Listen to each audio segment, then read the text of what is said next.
जानू, मेरे सोना, मेरे मजनू। ऐसे मैंने मुझको प्यार नहीं करते, ये मेरी बात सच हो गई है, जिंदगी बर्बाद हो गया है।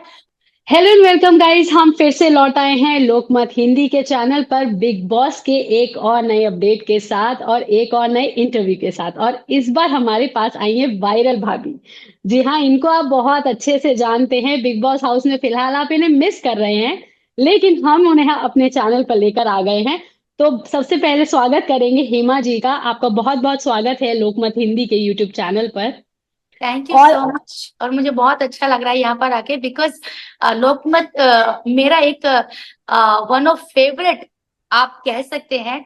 और मेरी दिली ख्वाहिश थी अभी 2 से 3 महीने पहले कि मेरा एक इंटरव्यू या एक पॉडकास्ट या एक जो भी है न्यूज लोकमत में आना चाहिए। ये मैं आज बता रही हूँ अभी, क्योंकि मैं अब आपके साथ बातचीत कर रही हूँ।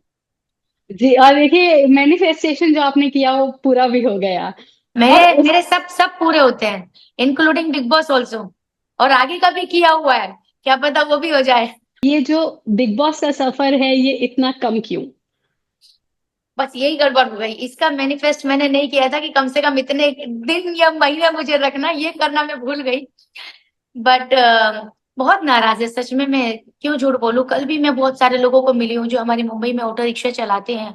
सब लोग आए थे, सब लोगों ने मुझे सपोर्ट किया था। They are very sad. उनका यह है कि नहीं हेमा जी, हम चाहते हैं आपको वापस से बिग बॉस में देखना। अभी तो आप अच्छे से खेली भी नहीं थी, आप क्यों चाहत के चक्कर में जेल में गई, आप क्यों इतनी भोली बनी। आप अच्छी हैं ठीक है, लेकिन बिग बॉस के घर में नहीं भोली बनना। अभी जब दोबारा जाओगी तो बिल्कुल भी मत सोचना, सिर्फ अपने बारे में सोचना। मेरा ऐसा मानना है, मेरे से ज्यादा मेरी ओपिनियन से ज्यादा है जनता की क्या राय है, वो बहुत मैटर करती है। क्योंकि बिग बॉस मेरे लिए नहीं है, बिग बॉस है पब्लिक के लिए, ऑडियंस के लिए। तो पब्लिक अगर अनहैप्पी है तो मतलब डिसीजन रॉन्ग हुआ है। पब्लिक अभी अभी जैसे आई थिंक मुस्कान शायद आ रही है बाहर, ठीक है, तो पब्लिक का ये रिएक्शन एकदम बढ़िया हुआ, राइट डिसीजन। तो आई थिंक अगर पब्लिक अनहैप्पी है तो मतलब ठीक डिसीजन नहीं था ये इविक्शन जो हुआ मेरा। और पब्लिक का तो ये भी है कि नहीं हेमा जी, आप वापस से अंदर जाना डिजर्व करती हैं। जब आपके साथ बाहर आई है वो डिजर्व नहीं करती थी, और जो अंदर था वो घर के अंदर रहना डिजर्व नहीं करता था। तो प्लीज अभी तो आपका वापस जाना ज्यादा डिजर्व करता है। तो अब जब मेरे टाइम पर ये था कि हेमा जी आपकी जर्नी इतनी छोटी क्यों थी, आप इतना अच्छा तो कर रही थी, आप क्यों जल्दी बाहर आई, पीपल आर नॉट हैप्पी। अब मुस्कान आई है, तो मुस्कान आप घर के अंदर क्यों थी, आप पहले बाहर क्यों नहीं आ गई, और आपके साथ जो हुआ वो सही हुआ। तो दोनों में फर्क है। तो मेरा ऐसा मानना ये मेरी जीत है। अगर जनता मेरे साथ है तो फिर डरने की क्या बात है। तो आपने वापसी की बात करी, तो क्या हिमा जी की वाइल्ड कार्ड एंट्री हो सकती है इस बार बिग बॉस 18 में दोबारा से? देखो ऐसा है, मैं तो गई भी जनता की उस पे थी, मेरी तो जनता ही ताकत है ना। मेरा कोई गॉडफादर तो बेटा नहीं है, फिल्म में बैकग्राउंड नहीं है। मेहनत की, जनता ने मुझे बनाया, जनता ने भेज दिया, जनता देख के तो मुझे लिया था ना उन्होंने। तो जनता का अगर रहा साथ रहा, बिग बॉस को लगा कि चलो भैया एमा को बुला लेते हैं, एक चांस और देते हैं, और थोड़ा धमाका कर लेते हैं, एंटरटेनिंग चीजें होनी चाहिए बिग बॉस में, तो क्या पता चली भी जाऊं।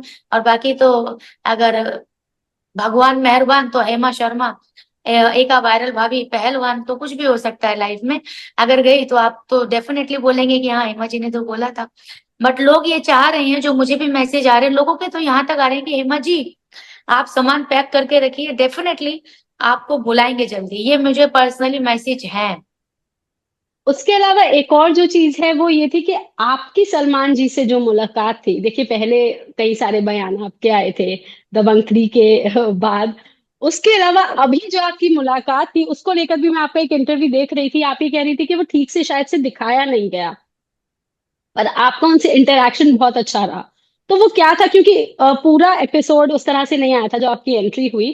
थोड़ी बहुत चीजें दिखाई गई, बहुत सारी चीजें नहीं दिखाई गई। तो आपको और सलमान जी का जो इंटरेक्शन था वो कैसा था? पर्सनली आपको कैसा लगा वो? मुझे तो ऐसा लगा कि उनको कुछ पता ही नहीं है कंट्रोवर्सी के बारे में। मुझे तो ये भी, जब मैंने बोला मैंने दबंग थ्री की है, तो बोले अच्छा आपने दबंग थ्री की है, तो उनको तो ये भी नहीं पता कि जो वायरल भाभी आ रही है वो दबंग थ्री भी कर चुकी है। फिर आपका भला करे कि मैं मैरिड भी हूँ, उनको ये भी नहीं पता था, 2 बच्चे ये भी नहीं पता था। फिर उसके बाद वायरल भाभी अंदर जाके क्या करेंगी, फिर मैंने करके दिखाया, तो वो भी कट कर दिया था। और मैं बताऊं मेरी तो बहुत अच्छी जम गई थी, मेरा तो डर, और मैंने जिस ऊंची आवाज में बोला है तो मेरा तो उन्होंने मुझे महसूस कराया था कि भैया कुछ टेंशन वाली बात नहीं है, मैं एकदम बढ़िया बिंदास। पर सेल्फी नहीं हो पाई अभी भी, बस इस बात का प्रिंस, मलाल है। सेल्फी नहीं हो पाई जी, बिग बॉस चलेगा, सेल्फी रह गई। और एक और चीज, ये जो वीकेंड के बाद में जब सलमान जी आते हैं, जब कोई एग्जिट करता है तब सलमान जी उनसे मिलते हैं, तो आपसे आपके एग्जिट पे वो नहीं मिले थे ऐसा? अब मैं अभी मैं कह सकती हूँ कि जो बाहर हो रहा था ना उस वक्त जब वीकेंड का बाहर था, एक तो वो भी हो सकता है, लेकिन एटलीस्ट वो नाम तो बोल सकते थे। हाँ, मतलब वो भी उनको। नहीं, हाँ वो भी नहीं हुआ है। अच्छा, मेरा तो एक ही दिमाग में था कि चलो फर्स्ट एंट्री पे थोड़ी बहुत बातें रह गई हैं पेट के अंदर, हम जब निकाल लेंगे, जब दोबारा एग्जिट करेंगे, है ना, तब तो सलमान जी मिलेंगे। मैंने कहा पूरी कसर तब कर लेंगे, तब तो सबसे पहले मैं सेल्फी लूंगी। लेकिन बताइए फिर बात अधूरी रह गई। दबंग 3 कर ली, आपका भला करे बिग बॉस कर लिया, फिर भी सेल्फी नहीं। अब तीसरी मैं क्या फिल्म करूं? सिकंदर की तो शूटिंग चल रही है, उसमें तो मैं घुस नहीं सकती। अब मेरा बर्थडे आ रहा है, अब इसमें कुछ ऐसा इंतजाम करना पड़ेगा जिसमें सेल्फी और सलमान जी मेरा केक काटते हुए नजर आए। कि सलमान जी के साथ इतना सारा काम हो गया, लेकिन आप जो है बिग बॉस 18 के लिए सिलेक्ट नहीं हुई थी। आप पहले बिग बॉस ओटीटी के लिए शायद से के सिलेक्ट लिए की गई थी। गई थी मैं, हाँ। लेकिन फिर आपने यहाँ आने का क्यों चूज किया, या क्या, ये कैसे रहा मैंने ये? नहीं किया, ये मैंने नहीं किया, ये मेकर्स ने किया है। मैं गई थी और मेरा तो ये था कि पता नहीं सलमान जी वाला तो बहुत बड़ा, मैं उसके लिए डिजर्व करती हूँ कि नहीं करती हूँ। मैं अपने आप को ओटीटी 3 के हिसाब से गई थी। बट चूंकि मेकर्स को ऐसा लगा, जो सेलेक्ट करते, कास्टिंग करते कि नहीं यार लड़की के अंदर दम है, रियल है ये, इसको हम बड़े के लिए कंसिडर करते हैं, उन्होंने मुझे बुलाया और मैंने अपनी बात अच्छे से रखी, and I give my best in interviews also. और मेरे नसीब में लिखा था, ओपनिंग आवाज मेरी लिखी थी सलमान जी के साथ। देखिए सीधा कंट्रोवर्सी के बाद मैंने एक ही काम किया है, वो भी बिग बॉस। लोगों ने मुझे बोला था तेरा करियर खत्म, मैंने बोला था नहीं भाई देख, करियर तो मेरा सलमान जी ही बनाएंगे, और ये मैंने कर दिखाया। एंड आई एम हैप्पी कि अगर मैं ओटीटी में जाती, जो अनिल जी ने होस्ट किया था, तो शायद मुझे भी थोड़ा ऐसा लगता कि हाँ यार शायद मैंने वो कंट्रोवर्सी में जो बात हुई थी लोग सही बोल रहे थे, लेकिन बिग बॉस करके सलमान जी के साथ मैंने उन सबको गलत साबित कर दिया। लेकिन जब वो आप ओटीटी के लिए गई थी, और उसके बाद आपको पता था कि आपको इसके लिए कॉल आएगा, या फिर 18 के लिए? नहीं, मैं उन्होंने तभी बोल दिया था कि हेमा हम तुमको बड़े के लिए कंसिडर करेंगे, we will call you, so please आप कहीं जाना ही नहीं। डोंट स्पॉइल, अपने आप को स्पॉइल मत करना, कहीं पर भी किसी से मिलना नहीं, कुछ नहीं। और उन्होंने बुलाया, बुलाया, उसके बाद इंटरव्यूज उसके बाद ऐसा था कि हाँ हेमा को लेंगे नहीं लेंगे, लेंगे नहीं लेंगे, लेकिन लास्ट मोमेंट में 2 अक्टूबर जैसे मैंने बोला, मेरे इंट्रो इंट्रो क्या बोलते हैं उसको, एंट्री पे मैंने बोला है 2 अक्टूबर को मैंने दबंग 3 की थी, 2 अक्टूबर को मेरा सिलेक्शन हुआ। ठीक है, तो मुझे पता था कि मेरा ये होगा, सिलेक्शन 2 अक्टूबर को ही होगा, ये मैंने मेकर्स को जाके बोला था। तो उन्होंने बोला तुमको कैसे पता था? मैंने कहा भाई मेरे 2 अक्टूबर के साथ टाका भिड़ा हुआ बिग बॉस में भी 2-3 बार आपने ये बात कही है कि आप प्यार में बहुत अनलकी हैं, है। या फिर तो क्या हेमा जी बहुत अकेली हैं, या फिर ऐसा क्यों है, आप अनलकी क्यों कहती हैं खुद को? देखो जनता का तो बहुत प्यार है, जहां बैठती हूँ वहीं प्यार मिल जाता है, लेकिन अगर बात करें जो एक सपोर्टर, एक हस्बैंड, उसके मामले में मैं अल्लाह की रही हूँ, 2 चांस ले लिए जीवन में, लेकिन फिर भी जो है गालियों के अलावा और तकलीफों के अलावा, दुखों के अलावा, बेइज्जती, जलील, ये सब सब जो भी होता है, domestic violence, emotionally violence, verbally, जो भी जितना भी होता है सब मैंने झेला है। और अब मैं उससे ऊपर उठ चुकी हूँ, क्या मुझे कोई रिश्ता विश्ता नहीं निभाना, मुझे जिंदगी जीनी है बस। मेरी आधी जिंदगी चलेगी 2 शादियों को निभाते निभाते। अब जितनी जिंदगी बची है मैं खुल के जीना चाहती हूँ। खुल के जीने का मतलब यह है कि खुल के सांस लेना चाहती हूँ। मेरी सांसों पे भी जो है पाबंदी कर ली थी। 2 बच्चे हैं मेरे, उनके साथ अपना जीवन बढ़िया से दूसरों के लिए कुछ करके जाना चाहती हूँ। और एक ही जीवन है, और उसको बढ़िया से निचोड़ के पूरा इस्तेमाल करके जाना चाहती हूँ। तो नहीं लिखा है मेरे शादियों का सुख नहीं लिखा है, और ये मैंने एक्सेप्ट कर लिया। लेकिन आपके हस्बैंड ने कई सारे और भी आरोप आपके ऊपर लगाए, जिसमें उन्होंने कहा कि बच्चे को बेचना चाहती हैं, आधी रात को घर से गायब हो जाती थी, शादी से पहले वो प्रेग्नेंट थी, इस तरह के। आप जैसे ही बिग बॉस से बाहर आई, ये सारे बयान आने लग गए, एक पूरा नेगेटिव एनवायरनमेंट आपके खिलाफ बनाया गया। तो इसको लेकर के क्या कहना चाहेंगी, क्या टेक है आपका इस पे? सबसे पहले तो आप ये इससे जान सकते हैं कि जो आदमी अपनी वाइफ की इज्जत बाहर बेच सकता है, वो इंसान कितना बड़ा सौदागर होगा, because he works in finance company. तो उन्होंने उनके हिसाब से उन्होंने अपनी वाइफ के ऊपर इन्वेस्ट किया, जैसे यूट्यूब चैनल में कुछ इक्विपमेंट्स लाके दे दिए, तो उसका मतलब ये है 10 लाख रुपए मुझे कमा के दो। कि हिमा, मैं मुझे थैंक यू नहीं चाहिए, मैं जो भी तुम्हारे लिए कर रहा हूँ मुझे थैंक यू नहीं चाहिए, मुझे आप पैसा कमा के दो। जब मैंने पैसा मैं नहीं कमा पाई, 10 लाख रुपए नहीं कमा पाई, तो उनको वो चीज अखरने लगी कि इसके ऊपर अब क्या वेस्ट करना पैसा। आप समझ लो। बात आपने बोला है कि मैं रात रात भर गायब रहती थी। कोई अगर डेट है उनके पास, कोई महीना साल, तो वो बता सकते हैं। 2.5 से 3 साल मेरी शादी को हुए हैं, और जब से उनसे मेरी शादी हुई है, वो आदमी ने मेरे दोस्त, मेरे माँ बाप, मेरे भाई, मेरे पुराने दोस्त, सबसे मुझे अलग कर दिया, जिसको बोलते हैं अपाहिज बना देना। कि अगर मैं जो भी है वो मैं हूँ, तो कोई मेरा बॉयफ्रेंड नहीं, कोई मेरी सहेली नहीं, कोई मेरी लड़की फ्रेंड नहीं। और तुम बोलते हो मैं रात रात भर गायब होने के लिए एक इंसान तो चाहिए, चाहे एक लड़की हो या लड़का हो। कुछ जानवर के साथ तो मैं गायब नहीं होंगी। दो दो मेरे बच्चे, एक 13 साल का, एक छोटा बच्चा, 2 साल के बच्चों को छोड़ के मैं जा सकती हूँ, क्योंकि रात को मेरे घर पे कोई काम नहीं करता है। 8 बजे के बाद मैं ही अकेले रहती हूँ। तो सीरियसली आपको लगता है कि मैं 2 साल के बच्चों को छोड़ के रात को जा सकती?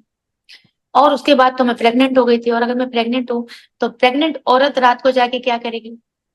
अगर गलत मतलब भी है, समझ रहे हो आप? और उसके बाद बच्चा हो गया, तो बच्चा होने के बाद मैं तो फिर अपनी ससुराल में हूँ, ससुराल के बाद अफ्रीका हूँ, अफ्रीका के बाद फिर मुंबई हूँ। तो इतनी जगह मैं हूँ, तो मुझे रात रात को निकलने के लिए भी तो पहले कम से कम 3-4 महीने की जगह रहने पड़ेंगे, कोई बॉयफ्रेंड बनाना पड़ेगा, कोई फ्रेंड बनाना पड़ेगा, तभी तो निकलूंगी। कोई रात को किसी को रखना पड़ेगा। रही दूसरी बात, वो आदमी हर हफ्ते आता था। घर की चाबी उसके पास है, जब मन करता है तभी आ जाता है। मैं सो रही हूँ, मैं नहा रही हूँ, मैं बच्चे के साथ खेल रही हूँ, ये कभी नहीं हुआ है कि वो आए और मैं घर पे नहीं बोली। हाँ, ये जरूर हुआ है कि वो अपनी कंपनी से झूठ बोल बोल के यहाँ पर आता था। उन्होंने मेरे से बहुत झूठ बोले, बट घंटा मेरे को फर्क नहीं पड़ता, क्योंकि फर्क तब पड़ता है जब वो आदमी आपके लिए मैटर करता है। वो आदमी मेरे लिए मैटर नहीं करता। और कोई भी माँ अपने बच्चे का सौदा नहीं कर सकती, बाकी दुनिया में किसी चीज का कुछ भी कर सकती है, बच्चे का सौदा नहीं कर सकती। और एक बाप से। और दूसरी बात, जो आदमी लाख रुपए के फोन पे तुमको बोले कि ये फोन मुझे दे दो, जो आदमी चाय समोसे पे बोले, जो आदमी 25,000 की साड़ी पे बोल रहा हो कि ये बिग बॉस के अंदर जो साड़ी पहन के बैठी है, ये साड़ी भी अगर वो देख लेगा तो ये बोलेगा, अच्छा लोकमत में इंटरव्यू दे रही थी और मेरी साड़ी पहन के बैठी थी और मेरे बारे में बोल रही थी। देखो, 2.5 करोड़ जो आदमी 30-40 लाख के गोल्ड के ऊपर अपनी बीवी को छोड़ सकता है कि ठीक है भैया, 30-40 लाख ले लिया है गोल्ड जो था, अब मैं तुझे छोड़ दूंगा, तो फिर वो आदमी कभी मेरा था ही नहीं। और उसको अपने बच्चे की भी नहीं पड़ी। बच्चे की पड़ी होती तो लाइट बिल भी वो खुद से भर सकता है, जैसे वो ऑटोमेटिकली ओनर को पैसा देता है कि नहीं मैं लाइट बिल भरूंगा, और जो चीजें मैं भर सकता हूँ, वाईफाई, ये सब, वो सब चीजें करते हैं। लेकिन वो आदमी तो जैसे खुश हो गया कि भैया अच्छा हुआ मेरा तो पीछा छुड़ा, अब 35,000 में मेरा काम चल रहा है महीने का। तो आदमी ने मुझे बहुत परेशान किया, भैया सेटलमेंट की तो कोई बात ही नहीं है। और जिस आदमी ने अपनी बीवी की इज्जत, मेरी बीवी रात को बाहर रहती थी, मेरी बीवी कैरेक्टरलेस है, उसके बाद सवाल पैदा होता है कि मैं तुम्हारी शक्ल देख लूं। हेमा शर्मा तो नहीं देख सकती, दूसरे का मुझे पता नहीं। तो उनकी पहली बीवी जो थी उसको भी ये बहुत मारते थे, जो मुझे अब जाके पता चला है। ठीक है, डेली इनका दारू पीने का है सिस्टम, और दारू भी एकदम बड़ी वाली पीते हैं जिसकी कीमत 22,000 रुपए है, जो इसमें ये प्राउडली बोलते हैं 22,000 की तो मैं दारू पीता हूँ। लग्जरी लाइफ जीता है भाई साहब, बिजनेस क्लास में ट्रैवल करता है, 10 लाख के ऊपर इनकी सैलरी है। ठीक है। तो सेटलमेंट ये है कि अ, जो ये बिग बॉस में बेचने वाला भी जो एलिगेशन लगाया है इन्होंने, 3 लाख वाला, वो भी सरासर गलत है। मैं आपसे पहले भी दूसरी जगह प्रूफ दिखा सकती हूँ, दिखा चुकी हूँ। अब चूंकि आप मेरे फोन पे बात कर रही हैं तो मैं नहीं दिखा सकती, कहीं और दूसरी का इंटरव्यू होता आमने सामने तो मैं आपको भी दिखाती। 170 की बात है, और वो भी पैसा उस आदमी ने वापस दे दिया। पिछले साल की बात है, अगस्त की बात है, 21 अगस्त की बात है। वो एलिगेशन झूठ है, 2.5 करोड़ वाला एलिगेशन झूठ है। तो जो आदमी इतने गंदे गंदे एलिगेशन लगा रहा हो, पहली बात तो ये सोचना पड़ेगा कि ये आदमी ये कुछ देने लायक भी है कि नहीं है। क्योंकि देने के लिए ना दिल चाहिए होता है, नीयत चाहिए होती है। लेकिन अगर देना है तो एक एक थप्पड़ का ये बताओ मुझे भैया, कितना कितना करोड़ रुपया दोगे जो एक थप्पड़। मैंने जितने थप्पड़ खाए हैं, जितनी बार मेरे मुंह पे थूका गया है, जितनी बार मेरे बेटे के मुंह पे थूका गया है, जितनी बार मेरे बेटे को जलील किया गया है, जितनी बार मेरे मुंह पे शराब फेंकी गई है, कितना करोड़ रुपया दोगे तुम एक औरत की सेल्फ रेस्पेक्ट के धज्जे उड़ाने का, उसके बेटे के सामने बोलने का? कितना करोड़ रुपया दोगे, ये सोच लो और मेरे लॉयर से बात कर लो। ये जो अब्यूसिव आपने बताया, कब से शादी आपने बताया कि 2 या 2.5 साल लगभग हुआ, कब से ये अब्यूसिव नेचर चल ये रहा ढाई था साल उनका? में ये 2.5 साल में पूरी हिस्ट्री है। सबसे पहली बार जो थूका था मेरे ऊपर 22 जून 2022 की बात है। आईपीएल चल रहे थे, आईपीएल। और एक बार तो थूकने के बाद ये भी बोल दिया था,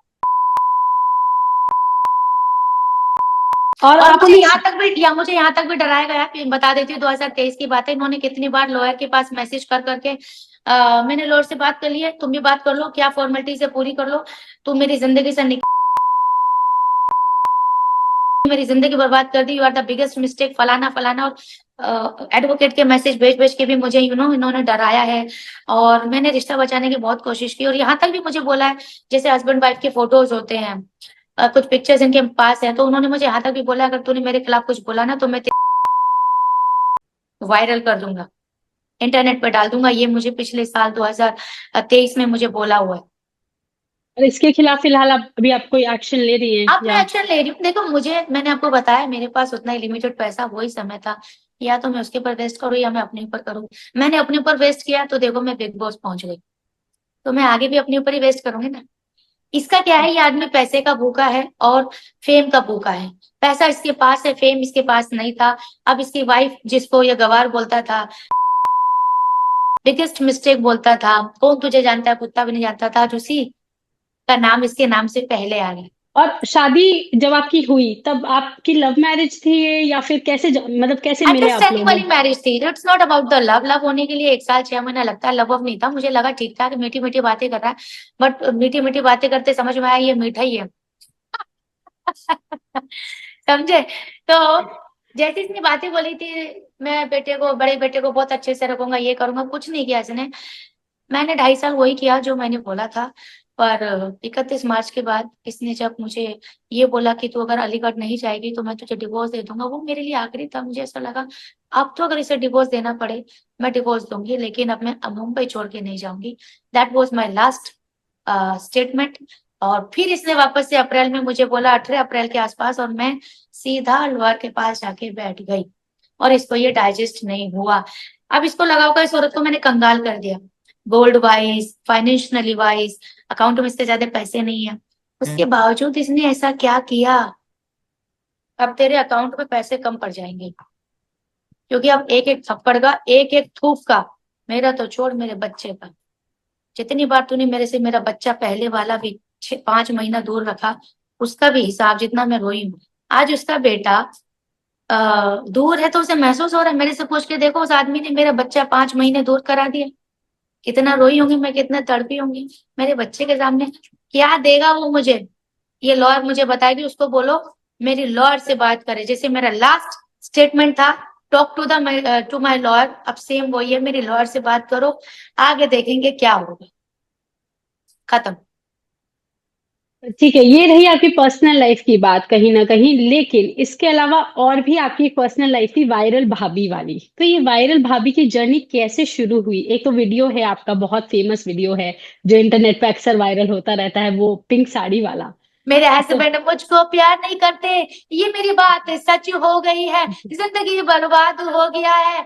उसको आता भी नहीं था, उससे होता भी नहीं था, वो प्यार भी नहीं करता था, वो काम भी नहीं करता था, पानी भर के भी नहीं लाता था, मुझे सोने भी नहीं देता था। ये बात सच हो गई है, जिंदगी बर्बाद हो गई है।